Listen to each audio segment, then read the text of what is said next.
നമസ്തേ. ആ നിയമങ്ങൾ ഇവിടെയും കൊണ്ടുവരണം. ഛത്തീസ്ഗഡിൽ ഉള്ളതുപോലെ മതപരിവർത്തന നിരോധന നിയമം കേരളത്തിലും നടപ്പാക്കണം.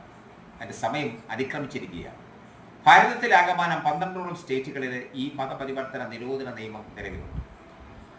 കേരളത്തിൻ്റെ അങ്ങോളം ഇങ്ങോളം പാവപ്പെട്ട ആളുകൾ താമസിക്കുന്ന സ്ഥലത്തും അതുപോലെ തന്നെ വനവാസി മേഖലകളിലും മത്സ്യമേഖലകളിലും അതുപോലെ പിന്നോക്ക വിഭാഗക്കാർ താമസിക്കുന്ന സ്ഥലങ്ങളിലൊക്കെ ഓടി നടന്ന് ഇവർ മതപരിവർത്തനം നടത്തുകയാണ്.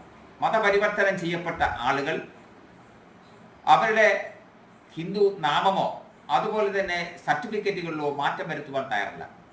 അങ്ങനെ യഥാർത്ഥ ഹിന്ദുവിൻ്റെ അവകാശം ഹനിക്കുകയാണ് ചെയ്യുന്നത്. അവരുടെ അവകാശങ്ങൾ പിടിച്ചെടുക്കുകയാണ് ചെയ്യുന്നത്. പാവപ്പെട്ട വീടുകളിൽ ചെന്ന് അവരെ വലയം വെച്ച് അവരെ ആകർഷിച്ച് അവരെ ആകർഷണം നടത്തി ഇത്തരം മതപരിവർത്തനത്തിലേക്ക് അവരെ കൊണ്ടുചെല്ലുകയാണ് ചെയ്യുന്നത്. ഇത്തരം പ്രതിഭാസങ്ങൾക്കെതിരെ വിരൽ ചൂണ്ടുന്നത് സംഘപ്രസ്ഥാനങ്ങളാണ്. മറ്റാരെങ്കിലും വിരൽ ചൂണ്ടിയാൽ അല്ലെങ്കിൽ അതിനെ തടയാൻ ശ്രമിച്ചാൽ അതിനെതിരെ പ്രതികരിച്ചാൽ അവരെ സംഘികളാക്കി മാറ്റുന്നു.